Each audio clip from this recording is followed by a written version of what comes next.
Welcome to recipes in my way. இன்றைக்கி நம்ம அருமையான சுவையில் இட்லி, தோசை, ஊத்தாப்பம், பொங்கல் எல்லாத்துக்கும் பொருத்தமாக சின்ன வெங்காய சாம்பார் தான் செய்ய போகிறோம். இந்த சாம்பாரோட சுவைக்கு 10 இட்லி சாப்பிட்லாம் போல தோணும். அந்த அளவுக்கு இதை எப்படி செய்கிறது, இதுக்கு தேவையான பொருட்கள் என்ன பார்க்கலாம் வாங்க.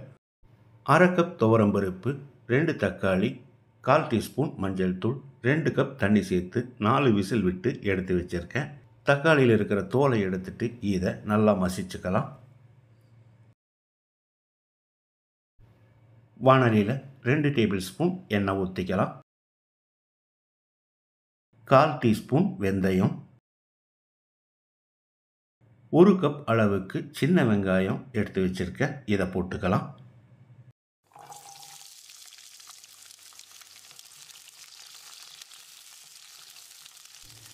இதோட ஒரு பச்சை மிளகாயும் சேர்த்து வெங்காயத்தை கண்ணாடி பதத்துக்கு வதக்கிடலாம்.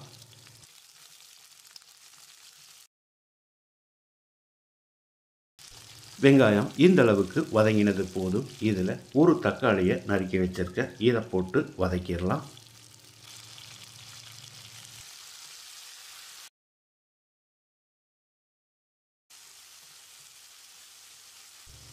இப்போ இதில் 1/4 டீஸ்பூன் பெருங்காயத்தூள், 2 டீஸ்பூன் மிளகாய்த்தூள், 1 டீஸ்பூன் மல்லித்தூள், 2 டேபிள் ஸ்பூன் சாம்பார் தூள், ஒரு 10-15 செகண்ட் இதை பிரட்டி விட்டுடலாம்.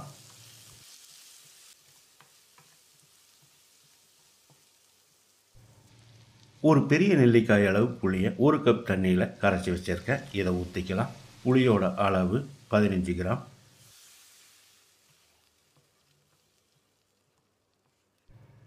இதுக்கு தேவையான அளவு உப்பு சேர்த்துக்கலாம். நான் 3 டீஸ்பூன் உப்பு சேர்த்துக்கிறேன். பத்தலைனா மறுபடி கூட போட்டுக்கலாம். உப்பு சேர்த்து கலந்து விட்டு புளியோட பச்சை வாசனை போகிற அளவுக்கு கொதிக்கட்டும். புளியோட பச்சை வாசனை போன பிறகு நம்ம மசிச்சு வச்சிருந்த பருப்பை ஊற்றிடலாம்.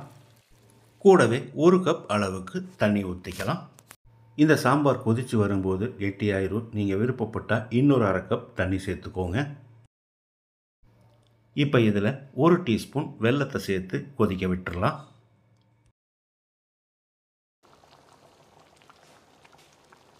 சாம்பார் கொதித்து வந்துருச்சு. இப்போ ஸ்டவ் ஆஃப் பண்ணிவிட்டு இதுக்கு ஒரு தாளிப்பு கொடுத்துடலாம்.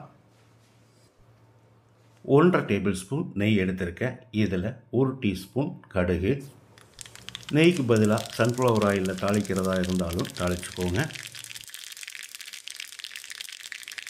கடுகு பொரிஞ்சிருச்சு. ஒரு கொத்து கருவேப்பிலை, 5-6 சின்ன வெங்காயம் நறுக்கினது, 3 வரமிளகாய்,